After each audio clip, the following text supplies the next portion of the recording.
पायल जी मेरी बात सुनिए, मैं आपको बड़े सजनता से बता रहा हूँ, किसी को भी रिकॉर्ड करना फोन कॉल को उसकी परमिशन के बिना इलीगल है, और स्पेशली सरकारी कर्मचारी का रिकॉर्ड करना इलीगल है और फिर उसको पब्लिक प्लेटफॉर्म पे डालना ये कानून अपराध है।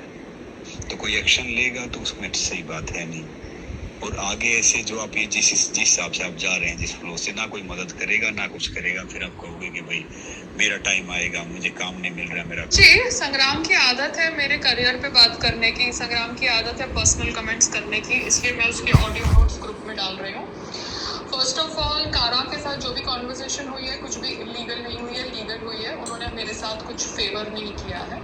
हाँ, अगर वो संग्राम को जानते हैं तो एज अ कॉन्टैक्ट, जैसे हमारे आदरणीय प्रधानमंत्री श्री नरेंद्र मोदी जी CJI चंद्रचूड़ जी के घर गए to celebrate a Hindu festival, वैसे ही संग्राम ने वो कॉन्टैक्ट को बोला कि पायल ने कोई फॉर्म भरा है और वो फॉर्म पे कुछ इश्यूज आ रहे हैं क्योंकि आपकी वेबसाइट ढंग से चल नहीं रही है। There is a technical issue. मगर संग्राम की आदत क्या है, उसको लॉ नहीं पता होता और वो मुझे डराता रहता है। व्हाट्सअप फॉरवर्ड अगर कारा में से किसी ने उसको किया है तो उनको बोलो मुझे ईमेल भेज दे और मैं निकाल दूंगी, कोई बड़ी बात है नहीं, क्योंकि मुझे कोई बहुत पैसे नहीं मिल रहे हैं कारा का वीडियो अपलोड करके यूट्यूब से। मैंने ये वीडियो इसलिए अपलोड किया क्योंकि कारा लोग वेबसाइट के नाम पे टेक्निकल एरर बोल बोल के कोई अपलोड्स देते नहीं है, और जस्ट बिकॉज मैं एफर्ट कर रही हूँ और मेरा एफर्ट वेस्ट जा रहा था 10 दिन से 15 दिन से, मैंने ये वीडियो बनाया सो दैट वो लोग काम करें, ठीक है। वरना वो लोग संग्राम को बोलते हैं कि वो काम करेंगे और करते नहीं है।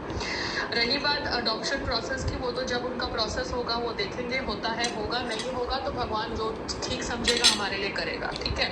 मगर मुझे व्हाट्सएप के थ्रू धमकी देना ये कानूनन जुर्म है, और संग्राम को बोलो मुझे कोई भी ऐसे फॉरवर्ड्स मत भेजे जो मुझे बुली वाले फॉरवर्ड्स हैं, थ्रेटनिंग वाले फॉरवर्ड्स हैं, और ना मेरे करियर के ऊपर कमेंट करें, क्योंकि मेरे करियर के ऊपर कमेंट करना ये कोई तरीका नहीं है मुझसे ज़बरदस्ती वीडियोस मेरे सोशल मीडिया से निकालने का। अगर वो कानून को तोड़ता है मेरा वीडियो, जहाँ पे कारा का जो भी व्हाट्सएप मैसेज है या जो भी फ़ोन कॉल है जो मेरे को पर्सनली आया गया है, जो मैंने रिकॉर्ड किया है, वो अगर कानूनी तरीके से गलत है तो मैं निकाल दूंगी, क्योंकि मेरे में ईगो नहीं है। कितनी बार मैंने संग्राम का वीडियो शूट किया है उसके वो न्यूयॉर्क होस्ट के साथ, जहाँ पे वो न्यूयॉर्क होस्ट हमको धमकी दे रहा था जब मैं US में गई थी कि तुम बस से जाओ, और फिर संग्राम ने मुझे बुली किया कि मुझे वो वीडियो निकालना पड़ेगा उसके दोस्त वीरेन के कहने पर, तो मैंने वो वीडियो निकाल दिया। मगर मैंने उसको प्राइवेट करके अपने चैनल पे सेव किया है, क्योंकि मुझे पता है ये लोग कभी भी मेरे ऊपर नकली आरोप लगा सकते हैं, ठीक है। तो मुझे कानून बताइए मनोज जी, और मैं निकाल दूंगी। और कारा वालों को संग्राम प्लीज बोल दो ईमेल कर दे और मैं निकाल दूंगी, ठीक है ना, क्योंकि वो लोग एक सरकारी इंस्टीट्यूशन है, मगर सरकारी इंस्टीट्यूशन लॉ के ऊपर नहीं है, सरकारी इंस्टीट्यूशन भी लॉ के अनुसार चलता है। Now my husband is telling me to remove the Kara video. क्यों भैया, मैं तो खाली कोऑर्डिनेशन कर रही हूँ, उनका कोई IT का एरर था, टेक्निकल एरर ऐसा कह के वो कह रहे थे कि वेबसाइट चल नहीं रही है, तो मैंने अपलोड्स उनसे करवाए, तो क्या बड़ी बात है। मैंने उनको कोई रिश्वत तो दी नहीं, ना अंडर द टेबल कोई बात करी। मगर संग्राम अभी नया इशू लेके आ गया मुझे अटैक करने के लिए। मुझे लगता है संग्राम का जो ब्रो कोड है ना वो वेल्ला है, फ्रस्ट्रेटेड है, उसके पास कुछ काम धाम है नहीं, तो संडे को मेरे पीछे पड़े हुए हैं। So anyways I have no time, I have to head somewhere. तो मुझे आप ईमेल भेज दो, जैसे आप मुझे ईमेल भेज दोगे मैं निकाल दूँगी, मतलब मैं उसको प्राइवेट कर दूँगी, क्योंकि कल को आप लोग मेरे पे झूठे इल्ज़ाम लगा दो, इसलिए मेरे को मेरा प्रूफ तो रखना पड़ेगा ना। जैसे अहमदाबाद में लगाया था, याद है, नकली चार्जशीट बना के 13 फेक विटनेसेस के साथ। सो मैं सिर्फ इतना ही कहना चाहती हूँ कि government is not above the law in this country.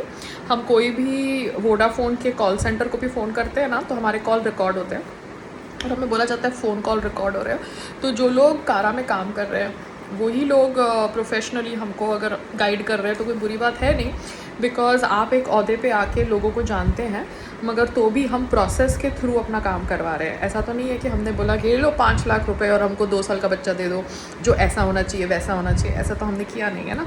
तो लॉ के अनुसार हम काम कर रहे हैं, तो लॉ के अनुसार मुझे ईमेल भेजिए और मैं वीडियो निकाल दूँगी, मतलब प्राइवेट कर दूँगी, ठीक है। Okay, take care, bye. Law के अनुसार as an Indian citizen I have a right to go to the CARA office and tell them that their website is not working and sit in their office and make them do my uploads. Just because CARA office is in Delhi and I am in Bombay, I talks to them on the phone and did the uploads. Okay, मैं भी जाऊँ, I have a right to go there and get my work done and obviously make sure that my work is done. ठीक है, वो आपको वहां पर क्यों ले गए कोने में? मेरे को बोला लेफ्ट में. लेफ्ट में कहाँ पता चलेगा कि तो पार्क की टैक्सी आई है कि नहीं आई है? वही टैक्सी को तो सामने आना चाहिए ना. कुछ मुंह से बोला नहीं, बोला इधर से. इधर से कैसे जाएंगे? वही मैं बोला लगता है काम चालू है, हाँ. अंदर से होएगा रास्ता, तो घुमा के मैं आ रहा था, फिर ये गया दौड़ा दौड़ा लेके आया. नहीं, उस सामने जहाँ पे लॉबी है वहाँ पे आपको टैक्सी खड़ी करनी चाहिए ना. हाँ हाँ हाँ. वरना हम तो लिफ्ट से वहाँ उतरते हैं. बराबर बराबर. तो अगर हमें दिखेगी ही नहीं टैक्सी तो हमें पता ही नहीं चलेगा, है ना. ओ. आपने बोला आई अराइव्ड, तो मैंने बोला आप तो दिख ही नहीं रहे हो. वो मुंह से बोला नहीं, वो मेरे को हाथ दिखाया ऐसा है. नहीं मैं नहीं, बोला वहाँ लेफ्ट पे साइड से होएगा रास्ता, फिर नहीं, लेफ्ट साइड से तो कोई रास्ता है ही नहीं वहाँ पे. और आप तो प्राइवेट गाड़ी हो नहीं, तो कोई गेस्ट पार्किंग भी नहीं हो. आप तो तभी के तभी गेस्ट को लेने आए हो, तो आपको तो लाइन में भेजना ही नहीं चाहिए पीछे. कोई गेस्ट आया है 2-3 घंटे के लिए गाड़ी पार्क कर रहा है, उसके लिए आप गाड़ी पीछे ले जाओ. पीछे ले जाओ पार्क कर. हाँ, पार्क करने के लिए. बट ये तो पिकअप है ना, पिकअप है तो पिकअप पॉइंट तो लॉबी के पास ही होना चाहिए.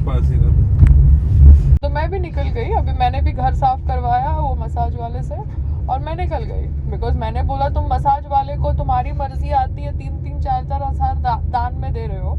बिकॉज उसने बोला कि उसका ऊपर कर्जा है, तो उसके ऊपर कर्जा है तो तुम उसको 3-4 हज़ार दान में दे रहे हो बिकॉज वो तुम्हारा मसाज वाला है. हाँ, और मेरे को कंफर्ट चाहिए तो मेरे को कंफर्ट नहीं मिल रहा. मैंने बोला पहले उसको बोलो घर साफ करे जाओ, बिकॉज घर गंदा है, रोज घर बहुत गंदा हो रहा है, और फिर अब तुम अपना बैठ के मसाज करो. ठीक है, तू कहाँ चली? मैं वो एजलेस जा रही हूँ. मेरा वो ग्लूटा था तो मैं वो कर रही हूँ. हाँ, तो रिलैक्स करा कर ऐसे ही. हाँ मम्मा, but I have to have my own money, no? Because I don't have my own money, I have to keep on asking him, and because I have to ask Yeah, you him, will start, don't worry. his attitude is funny when when I have to ask him. You understand? He taunts me also Yeah. how much कि तू काम नहीं करती, तेरा ये नहीं है, तू वो नहीं है. Doesn't matter. You have to actually become little more hardened to this talk. Yeah, I am emotional person, no? So I have to get now more hardened. जैसे अभी तुम देखो, अभी वो गीता बसरा है, she is an actress, she got married to Harbhajan, she gave birth to children. तो अगर उसको मीडिया स्पॉटिंग, उसके PR लोग बुलाएंगे तो वो मीडिया स्पॉटिंग करेगी. अभी खुद ही तुम्हारा हस्बैंड और तुम बैठ के PR को बोलते हो भैया हम यहाँ जा रहे हैं वहाँ जा रहे हैं, हमारे को स्पॉटिंग करा दो, तो फिर तुम मीडिया को बुलाओगे स्पॉटिंग के लिए तो वो लोग स्पॉटिंग करेंगे ना. तो फिर साथ में अगर तुम्हारी मदर है और तुम्हारी मदर को मीडिया नहीं पूछ रही बिकॉज वो नहीं जानती, तो उसमें बहू की क्या गलती यार? हर चीज में आप टारगेट कर रहे हो. मीडिया भी ऐसा हो गया है ना कि बहुओं को पागल बता रहा है, मैड बता रहा है, mad, you know, it is going on from that Hardik Pandya thing, targeting Natasha and everything. It is too much yaar, the way they are targeting the women who have married yaar. We are not mad people trying to call us gold diggers and all that. क्या gold diggers? Road पे खड़े होकर कोई business कर रहा है वो gold digging है. तो मतलब आलू प्याज बेच रहा है वो गोल्ड डिगिंग है. कोई मतलब कोई लोअर मिडिल क्लास की लड़की भी ना करे यार. यहाँ पे तो I am an educated woman from an upper middle class family. यहाँ पे बड़े छोटे की बात ही नहीं होती. Why would I do something like this? It is not necessary for me to do. I'm an educated woman. I don't need to do all this He shit. does not know the value, no. He is just seeing the world and behaving like that. So He's that's not what valuing ना. his own person. हाँ, तो थोड़ा बहुत fame आ गया तो तुम ऐसे treat करने लगो तो ठीक है भैया, हम भी फिर अपने आप को पुश करेंगे ना फिर. No, your things have to reach some place where someone work should start. That's it. And just pray. हाँ, Whether because less or no. हाँ, चलो I'll call you back then. ठीक है. So I'm just going to do some